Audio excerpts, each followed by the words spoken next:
Réaliser une œuvre audio en 48 heures, c'est difficile, mais pas impossible pour des artistes talentueux. Je m'appelle Claire Thévenin et je vous souhaite la bienvenue à cette 2e édition du Kino Radio. Durant une fin de semaine du mois d'octobre 2021, 4 équipes se sont réunies à Elmer pour créer des œuvres audio de qualité en un temps record. Cette année, même le style est imposé. Il s'agit d'une fiction ayant pour thème un fantôme dans une demeure étrangère. Annie Cloutier, Marie-Ève Fortier et Michka Lavigne ouvrent le bal du Kino Radio 2021 en vous proposant leur création « Expirer ».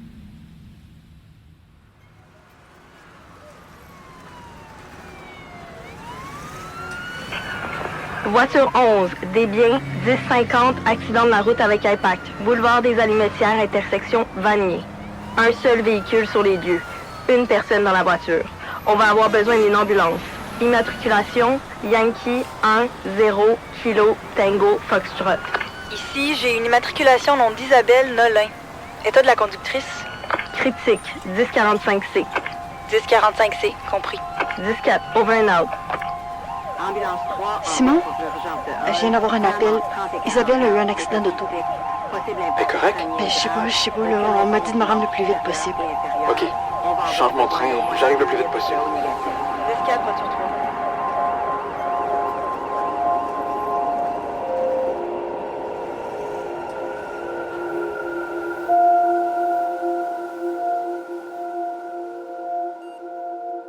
Madame Nolin, je suis Joanne, votre infirmière.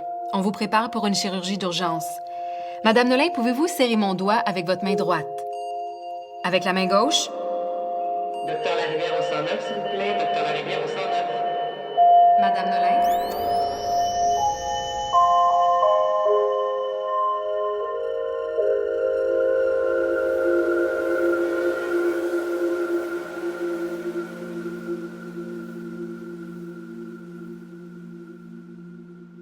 C'est donc ça, mourir? C'est rien de ce que j'avais imaginé. Mourir, c'est surtout faire place au vide. Devenir vide. Mon ventre est vide. Pas d'estomac. Pas de rein. Pas d'intestin. Pas de cœur. Juste du vide. Et sous la peau, il y a la moisissure. Ça pousse dans toutes les directions. Si je gratte mon visage du bout de mon ongle, ma peau s'effrite comme des écailles de poisson. La langue dans ma bouche s'est mise à pourrir. Quand je pense à quel point j'ai aimé goûter avec cette langue, à quel point j'ai aimé embrasser avec cette langue, quand je pense à tout ce que j'étais, que je suis plus, les souvenirs d'une vie expirée, les vacances à la mer, les premiers flocons chaque hiver, les chansons douces, le vin rouge qui monte à la tête, les gâteaux d'anniversaire. Personne m'avait jamais dit à quel point c'était exigeant de mourir.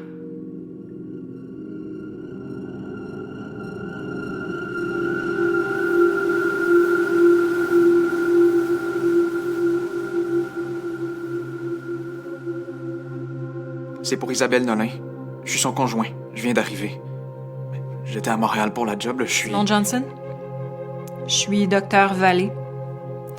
Votre conjointe est sortie de chirurgie il y a une demi-heure environ.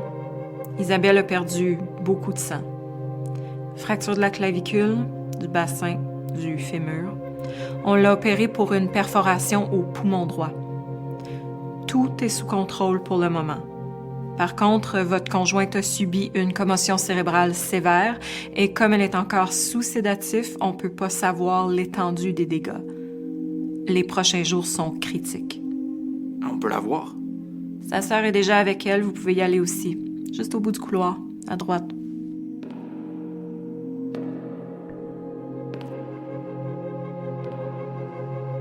Je les vois réécrire la séquence des événements dans leur tête. Il aurait dû me dire de pas partir.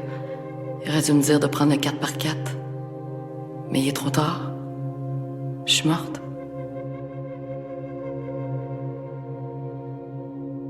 Fais attention, mon homme. La jambe de maman est encore dans le plâtre. On peut pas trop la coller, OK? Isa? L'infirmière de soins à domicile s'en vient. Je vais aller te chercher une couverture. Tu trembles. C'est tellement froid. Il reste le froid, le vide. Et les heures passent. Fucking... Ça donne rien de se mettre en colère. Ça marchera pas. Si tu crois pas, ben non, ça marchera pas. Peut-être qu'on devrait inviter une troisième personne. Quelqu'un d'autre pour changer l'énergie, forcer le contact. Léo? Jamais. Je mêle pas mon fils à ça.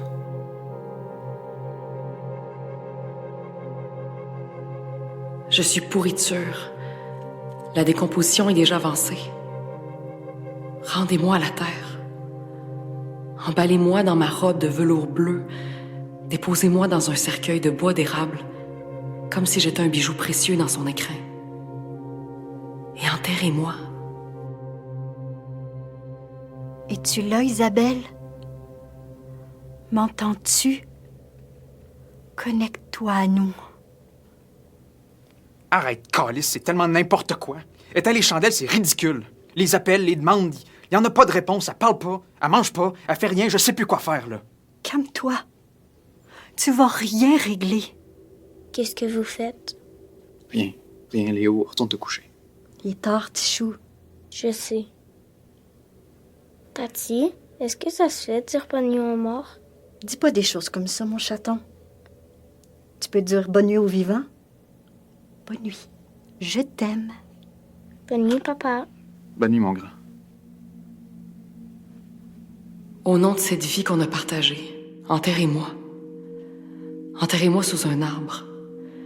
Que les racines me percent la peau, que les insectes me mangent, que je me greffe au mycélium, que la fange m'absorbe.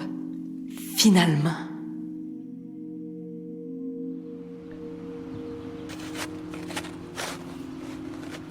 Qu'est-ce que tu fais, Léo? Je creuse. Tu creuses quoi? Un trou pour mon chien de couleur. Tu veux enterrer Toutou? Je me pratique. Tu te pratiques pourquoi? Pour maman. Léo.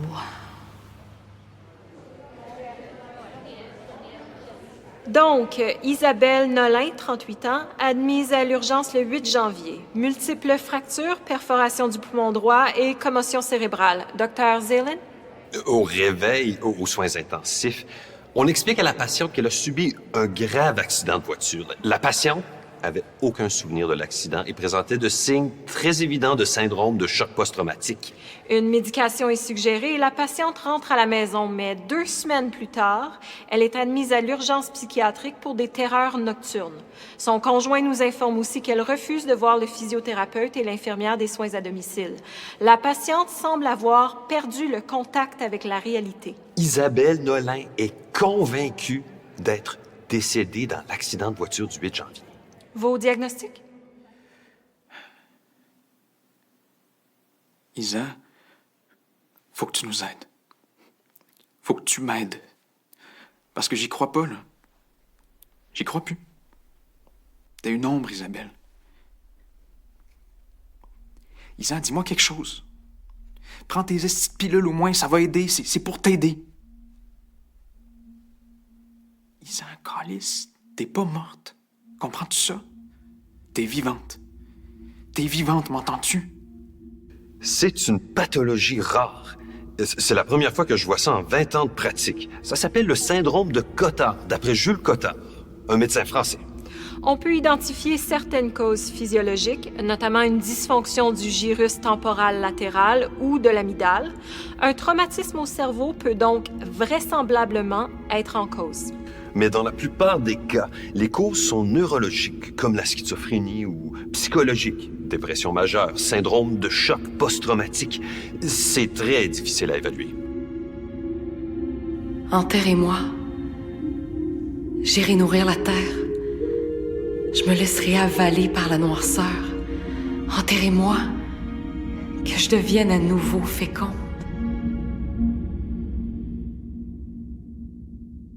Qu'est-ce qu'on fait maintenant?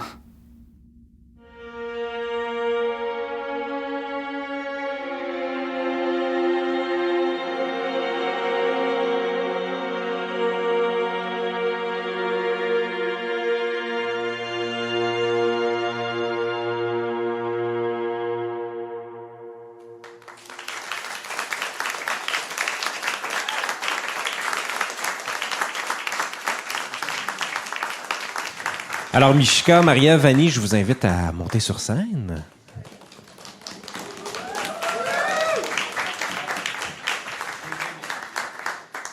Moi, il y a un truc qui m'a intrigué en écoutant votre création, mais d'abord, félicitations. Merci. Vous êtes trois, je pense aux fantômes. Trois autrices, quand même. Vous écrivez les trois. Comment en êtes-vous arrivé à ce texte-là, étant donné que vous avez écrit ça, j'imagine, à 6 mains? Oui. Le processus d'écriture, il était comment? On a commencé vendredi soir avec beaucoup d'écriture automatique. Notre point de départ, c'était cette idée-là de, un fantôme dans une demeure étrangère. On est parti de l'idée de la demeure étrangère comme étant le corps. Fait qu'on est parti de toutes sortes de possibilités autour d'être emprisonné dans ton corps, d'être un genre de fantôme à l'intérieur de soi-même et tout ça. Le syndrome de Cotard, Cotard Delusion, c'est un syndrome psychologique réel. Moi, personnellement, je l'ai amené quand tu as donné le thème. C'est comme une des premières choses qui m'est passée par la tête parce que ça fait comme 4 ans que j'ai un signet sur la page Wikipédia de cette chose parce que j'étais comme c'est trop weird puis je vais l'utiliser un jour puis c'est maintenant. Fait qu'en gros on a fait beaucoup d'écriture automatique vendredi soir. On est parti dans toutes sortes de directions à propos de ça, le corps comme demeure étrangère, incluant le syndrome de Cotard mais aussi beaucoup d'autres choses, le locked-in syndrome, les membres fantômes, donc les membres qu'on sent encore après une amputation, les grossesses cryptiques, donc les grossesses qui sont indétectables médicalement quand une femme est enceinte. Donc, on a fait ça vendredi soir. Samedi matin, on a comme rassemblé tout ça, on a fait des choix. Puis à partir de cette décision-là du syndrome de Cotard, on était parti dans on avait ce travail intérieur-là. On avait tout ce qui était médical, clinique et comme personnel d'urgence. Puis on avait aussi tout ce qui était comme la famille, la sœur et le conjoint et l'enfant. Donc on avait ces 3 pendant-là qu'on a tout remis ensemble après. Là, on avait un texte bien trop long. Puis là, on a coupé beaucoup. Puis là, c'est ça. Comment vous avez coupé dans le texte? C'est quoi qui... Mishka. Non, mais je m'en doute bien. Mais il y a eu un moment donné, tu sais, où on a fait, OK, faut que ça arrive, faut que ça se passe. Puis on a eu un déroulement au niveau de l'horaire qui était vraiment chouette. C'est-à-dire que quand on sentait qu'on avait un petit peu de temps pour discuter, on le faisait, mais rapidement, on faisait comme, OK, on va passer à d'autres choses, puis il faut qu'on avance dans les étapes. Puis quand on sentait qu'il fallait que ça roule, c'est là qu'on se faisait confiance. Puis d'où le fait que je dis Mishka, à un moment donné, on a fait, OK, vas-y dans les coupures. Puis tu sais, dans les kinos, je pense que c'est important de dire oui. Dans le fond, d'essayer le plus possible de faire, OK, on y va, puis on accepte. Puis si on a à faire des deuils, on en fera, tu sais, mais... Puis c'est un peu comme ça qu'on a réussi à avoir ce texte-là. Ce qui était vraiment excitant dans le processus aussi, c'est que c'est rare qu'on a la chance d'avoir accès à autant de voix. Et on avait devant nous, avec nos coéquipières des autres teams, un magnifique bassin de voix à exploiter. Puis ça a été vraiment chouette aussi dans le processus d'avoir la chance d'avoir accès à tous ces comédiens et comédiennes-là aussi qui sont venus là pour nous. Annie, d'un point de vue de réalisation et de direction de comédiens, et comédiennes, je pense que tu en as fait un petit bout dans le cadre de ce projet-là. Comment tu trouves ça, travailler la matière sonore? T'en as déjà fait auparavant, mais tu viens, je le disais tantôt, du milieu du théâtre. Mm-hmm. Comment tu trouves cette matière-là? Comment je trouve cette matière-là? C'est l'oreille, tu avais mis une citation dont j'oublie le sens, les mots exacts, là. C'est dans le flou et le hors-champ que l'horreur se trouve. Oui, je suis peut-être moins interpellée par l'horreur, mais je suis interpellée beaucoup par l'évocation. Puis cette notion-là du flou, puis justement, à travers le flou, la précision qu'on peut aller chercher, à travers quelque chose qui n'est pas nommé, dans les subtilités, dans les détails. Puis c'est dans ce travail-là que je commence tranquillement à explorer de plus en plus. C'est ce qui m'intéresse, c'est de voir comment, avec si peu de... ce qu'on pourrait qualifier d'une quantité d'informations réduite par rapport à ce qu'on trouve sur une scène au théâtre avec tout le dispositif visuel, à quel point la force de l'évocation peut être puissante. Puis je pense que c'est un exercice qu'on a fait rapidement. C'est le principe, là, c'est très condensé, mais ça, selon moi, donne des résultats. En l'écoutant tout à l'heure, j'étais comme il y a beaucoup de choses. Puis il faut mentionner aussi comme... Merci, Éric. Éric Tessier, directeur technique. Puis Alexis, puis tout le monde. Mais sérieux, toute la magie opère de la même façon qu'au théâtre, par la somme de toutes les collaborations, de toutes les inspirations, de tous les talents. C'est vraiment comme un show de théâtre aussi, en ce sens que c'est toujours les techs qui te sauvent le cul, genre dans la dernière heure de la journée avant la générale. On n'en parle pas assez souvent. À quiconque travaille ou veut commencer à travailler en théâtre, le premier conseil que je donnerais, c'est soyez fin avec l'équipe technique. Oui, être gentil avec les techniciens, là, genre leur offrir un café une fois de temps en temps, des choses comme ça. Là, Vous allez toujours être récompensé si vous êtes généreux et gentil avec vos techs. Bon, c'est une belle leçon à retirer. On ne vous le dit pas dans des programmes de théâtre à l'université ou tout ça, mais on va le dire maintenant. Annie, Mishka et Marie-Ève, félicitations et merci beaucoup pour cette... Merci beaucoup, c'était vraiment le fun. Cette opportunité-là. Merci.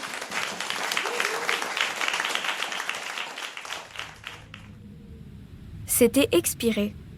Cette création sonore a été réalisée par la seule équipe de 3 artistes du Kino Radio 2021. Annie Cloutier est comédienne, autrice et metteur en scène. Marie-Ève Fortier est une artiste multidisciplinaire et Mishka Lavigne est autrice dramatique, scénariste et traductrice littéraire. Cette production a été créée en 48 heures, du 15 au 17 octobre 2021. Julien Morissette est le maître de cérémonie. Vous avez notamment pu entendre les voix de Maude Pétel-Légaré, Stéphanie Laurin et le Grand Léon.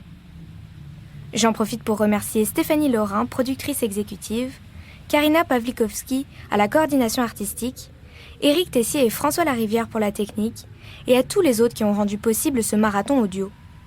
Merci également à la Ville de Gatineau, au Conseil des arts et des lettres du Québec et au Conseil des arts du Canada pour leur soutien financier. Et enfin, merci à vous, chères auditrices et auditeurs, de nous écouter. Sans plus attendre, je vous laisse entendre les autres épisodes de la série Kino Radio.